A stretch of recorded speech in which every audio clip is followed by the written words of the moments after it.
मंडळी नमस्कार. पासवर्ड आनंदाचा या कार्यक्रमामध्ये आपण आनंदाच्या अनेक वाटा शोधतोय. आमचा हा कार्यक्रम आपल्यापर्यंत पोहोचतोय, आपल्याला आवडतोय. आपल्या मनातल्या प्रश्नांची उत्तरं आमच्या कार्यक्रमातून आपल्याला मिळतायत आणि त्याचा आम्हाला अभिमानही आहे, आनंदही आहे. आणि विशेष म्हणजे आपला हा कार्यक्रम इतरांनी पाहावा म्हणून आपण इतर जणांना, नात्यागोत्यातल्या मित्रांना, बाकीच्या सहकाऱ्यांना, या सगळ्यांना आपण स्वतःहून सांगताय की हा कार्यक्रम पहा. हेच आमच्या या पासवर्ड आनंदाच्या कार्यक्रमाचं यश आहे. आज मंडळी आपण आनंदाचा एक वेगळा पासवर्ड, म्हणजे आपल्याला त्या पासवर्डचं नाव आहे चांगले संस्कार. संस्कार काय असतात, संस्काराचा काय परिणाम होतो, एक रूपक कथा तुम्हाला सांगतो. एका झाडावर दोन पोपट बसलेले असतात. एक वरच्या फांदीवर असतो आणि एक खालच्या फांदीवर असतो. राजा त्या झाडाच्या कडेनं जात असतो आणि त्या झाडाच्या कडेनं जात असताना तो वरती दोन पोपट बोलतायत, काहीतरी त्यांचा आरडाओरडा चाललाय म्हणून तो झाडाखाली थांबतो आणि त्यांचं निरीक्षण करतो. तर त्या राजाला असं जाणवतं की जो वर पोपट आहे सगळ्यात, तो असा वेगळ्या पद्धतीचा आहे. खालच्या फांदीवर जो बसलेला पोपट आहे तो मात्र त्याचा चेहरा, त्याच्यावरचे भाव ते वेगळे आहेत. आणि तो बोलतोय तर काय बोलतोय, त्याच्या तोंडातनं नुसत्या शिव्याच बाहेर पडतायत, तो शिव्याच देतोय. आणि त्याच्या वरती असलेला जो पोपट आहे तो मात्र छानपैकी बोलतोय, कुठेतरी मंत्र म्हणतोय, श्लोक म्हणतोय.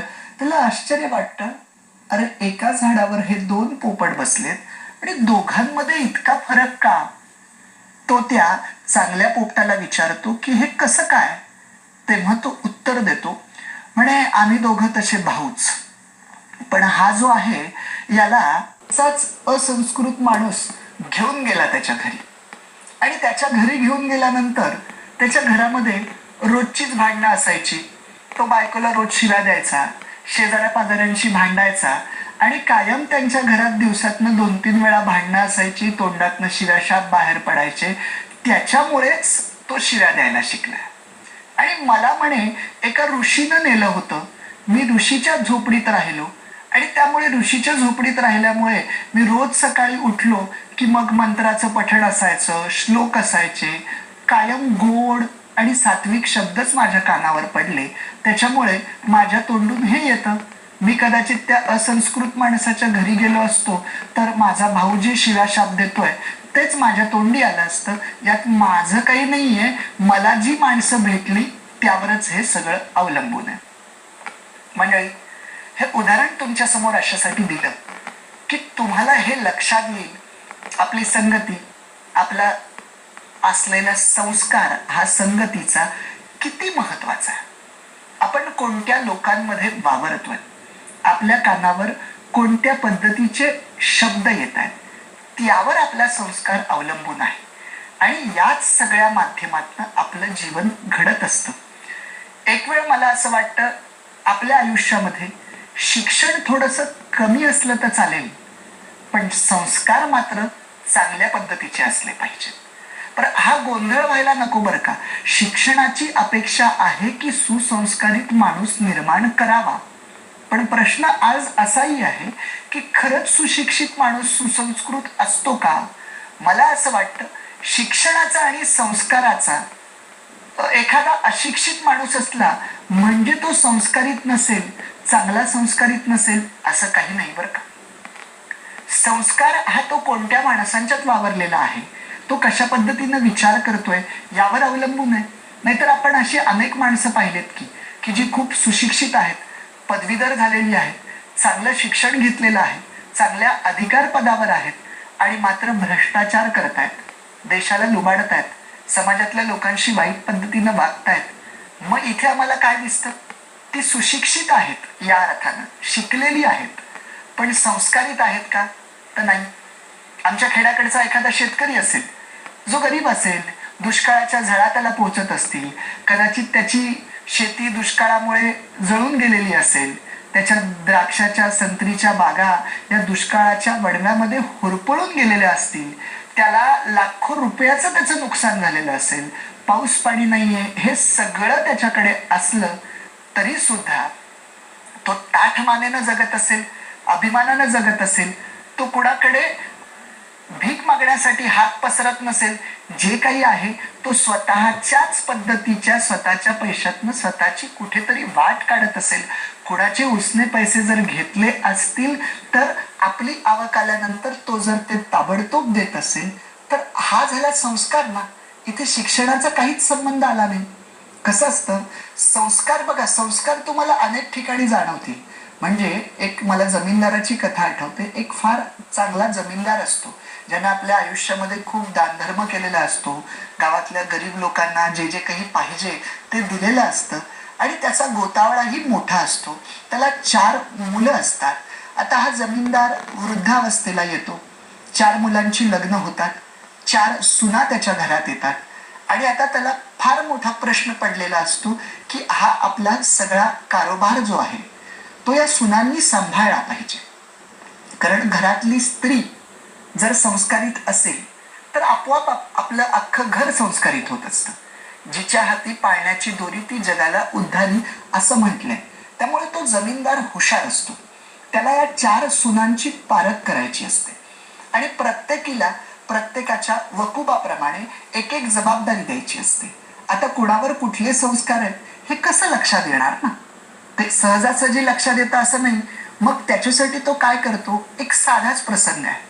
तो तांदळाचे 15-20 दाणे त्या प्रत्येक सुनेकडे देतो आणि तिला सांगतो की ही जणू संपत्ती आहे, इस्टेट आहे असं तू समज. हे तांदळाचे 15, त्याला एक परीक्षण करायचं असतं की माझ्या नंतर ही जी सगळी संपत्ती आहे ती या सुनांना सांभाळायची, त्या कशा सांभाळतील.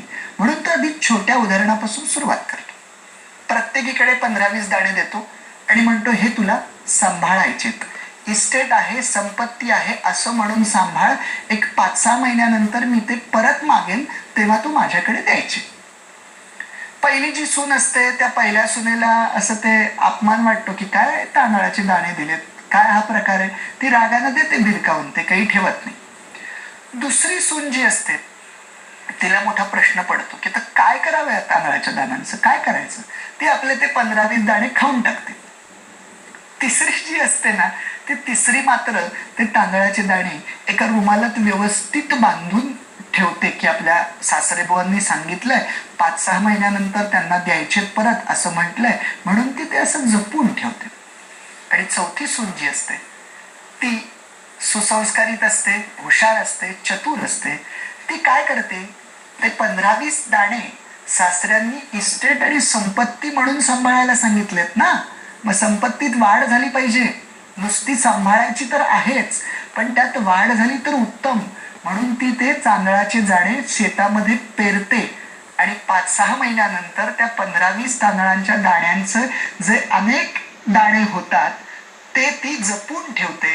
आणि जेव्हा ते सासरे बुवा 6 महिन्यानंतर प्रत्येकीला विचारतात तेव्हा त्यांच्या लक्षात येतं की पहिलीनं फेकून दिले, दुसरीनं खाऊन टाकले, तिसरीनं जपून ठेवले आणि चौथीनं मात्र याच्यामध्ये वाढ केली, याच्यामध्ये विस्तार केला. मग तो जमीनदार हुशार असतो.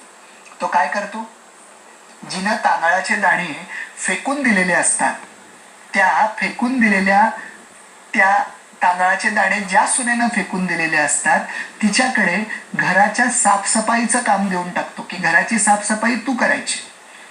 जिनं ते तांदळाचे दाणे खाल्लेले असतात तिच्याकडे घराच्या सगळ्या स्वयंपाकाची व्यवस्था देऊन टाकलेली असते की सगळं स्वयंपाक पाणी तू सांभाळायचं. आणि तिसरीनं जिनं ते तांदळाचे दाणे जपून ठेवलेले असतात तिच्याकडे तिजोरीच्या किल्ल्या दिलेल्या असतात की ही संपत्ती तू सांभाळायची. आणि चौथीनं जे तांदळाचे दाणे वाढवलेले असतात तिच्याकडे सगळा कारोबार म्हणजे शेती, वाडी, जमीन, जुमला या बाकीच्या सगळ्या गोष्टी, या सगळ्यावर त्या सुनेचं नियंत्रण, तिनं देखरेख करायची. कारण ती वाढ करणारी आहे, जपणूक करणारी आहे. मंडळी, हे उदाहरण मी तुम्हाला अशासाठी सांगितलं की या 4 सुना ज्या पद्धतीनं वागल्या होत्या तो त्या त्यांच्यावर कशा पद्धतीचा संस्कार झालाय त्या पद्धतीनं त्या 4 जणांची कृती होती. कारण त्या चौघीही आलेलं जे त्यांचं माहेर आहे ते वेगवेगळं आहे. बरं, प्रत्येकाची विचार करण्याची क्षमता वेगळी आहे. आमच्याकडे 5,000 रुपये आहेत. आता आम्हाला ठरवायचंय या 5,000 रुपयांना पण मी हेच उदाहरण 4 पद्धतीने जोडून टाकेन. एखादा माणूस त्या 5,000 रुपयाला त्या सुनेनं जसे तांदळाचे दाणे भिरकावून दिले तसे हे 5,000 रुपये केवळ फक्त ऐशाराम करण्यासाठी नको त्या गोष्टींमध्ये एखादा भिरकावून देऊ शकतो, वाईट कामासाठी. दुसऱ्या त्या सुनेने ते जपून ठेवले होते, नाही दुसऱ्या सुनेने खाऊन टाकले होते. तसं एखादा माणूस हे 5,000 रुपये खाऊन टाकू शकतो. म्हणजे काय? वाईट कामासाठी नाही, पण स्वतःचेच हव्यास इतका की स्वतःसाठीच कुठल्या कुठल्या वस्तू आणण्यासाठी तो ते 5,000चा उपयोग करू शकतो. तिसरीनं मात्र काय केलं होतं? ते तांदळाचे दाणे जपून ठेवले होते. त्याच पद्धतीनं एखादा माणूस आपल्याकडे संपत्ती ही बॅलन्स मध्ये असली पाहिजे, म्हणजे वृद्धपणात ती उपयोगी पडेल म्हणून ते 5,000 रुपये ठेवू शकतो. आणि एखादा माणूस 5,000 नुसतेच ठेवायचे नाही, त्याच्यात वाढ झाली पाहिजे म्हणून त्या पैशातनं एखादा व्यवसाय सुरू करून 5,000चे 5 शकतो.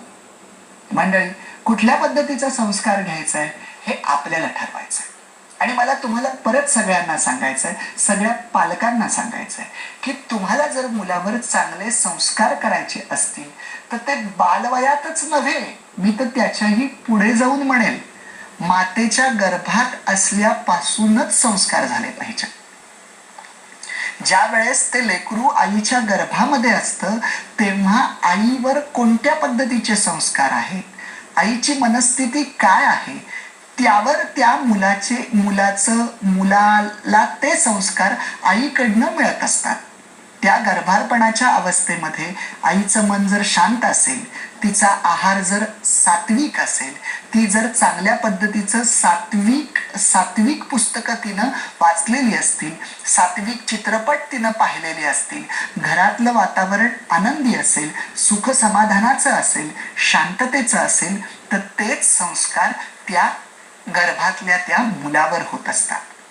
मी बऱ्याच सासऱ्यांनाही हे सांगेल आणि सासूंनाही सांगेल की त्यांना त्यांचा नातू हवा असतो, चांगला हवा असतो, पण ते नातवाकडे त्यांना जर नातू चांगला सुसंस्कारित जन्माला यावा असं जर वाटत असेल तर खऱ्या अर्थानं त्यांनी काय केलं पाहिजे की आपल्या सुनेची काळजी चांगल्या पद्धतीनं घेतली पाहिजे.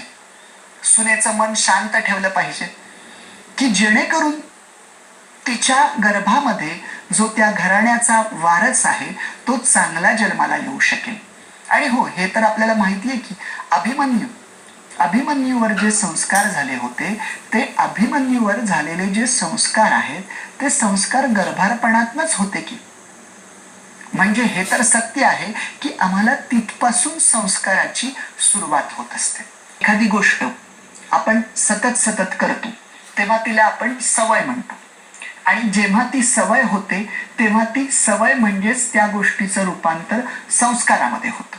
मग हे चांगल्या आणि वाईट दोन्हीच्या बाबतीत आहे. एखादी चांगली गोष्ट आपण सातत्यानं आपल्यामध्ये चांगले गुण आणण्याचा प्रयत्न केला आणि चांगल्या गोष्टींची सवय लावून घेतली तर तो आपल्यावर संस्कार होईल. म्हणजे साधा आहे, सकाळी लवकर उठण्याचा संस्कार. सकाळी लवकर उठणं ही चांगली सवय आहे. ही जर आपण सवय रोज लावून घेतली आणि तुम्हाला वर्षभर सकाळी लवकर उठण्याची सवय लागली तर मी तुम्हाला विश्वासानं सांगतो, रात्री तुम्ही जरी 2 वाजता झोपलात ना तरी पहाटे 5ला तुम्ही उठणार म्हणजे उठणारच. आणि हेच विरुद्ध आहे. वाईट सवयी तुम्ही लावलेल्या असतील तर ते वाईट संस्कार आपल्या मनामध्ये रुजतात. आणि मग होतं कसं माहितीये का की चांगले संस्कार जर आपण आपल्या मनामध्ये रुजवलेले असतील चांगले, तर एखाद वेळेस आपला तोल जर ढासळला, मनावरचा संयम जर सुटला आणि आपल्या हातून काही वाईट घडायचंय आणि आपल्याला जरी आपण स्वतःच्या इच्छेनं असं ठरवलं की मला हे काम वाईट, स्वतःच्या स्वार्थासाठी हे वाईट काम करायचंय, तरी आपले मागच्या सवयी, आपले मागचे संस्कार हे इतक्या ताकदीचे असतात की आपण मनानं वाईट करायचं ठरवून सुद्धा आपल्या हातून ते संस्कार आपल्याला वाईट करू देत नाहीत. हेच उलट आहे. आपण जर कायम वाईटच करत असलो आणि एखाद दिवशी जर आपण ठरवलं की मला चांगलं करायचंय, तर मागच्या वाईट संस्काराचा प्रभाव इतका असतो ना की आपल्याला ते चांगलं करू देत नाही. मग तुम्ही म्हणाल एखाद्याला वाईट माणसाला चांगलं व्हायचं असेल तर मग त्यानं काही प्रयत्न नाही का करायचे? त्यानं प्रयत्न अधिक जोरदार करायचे. जरी त्याच्या हातून चांगलं घडलं नाही, त्याचं कारण आहे पाठीमागचे संस्कार आहेत. मग याचा अर्थ काय आवश्यकता आहे? पाठीमागचे संस्कार पुसून टाकण्यासाठी चांगल्या सवयी सतत सतत व्हायला पाहिजेत आणि हे तुम्ही करत राहा. घरापासून चांगले संस्कार बिंबवा.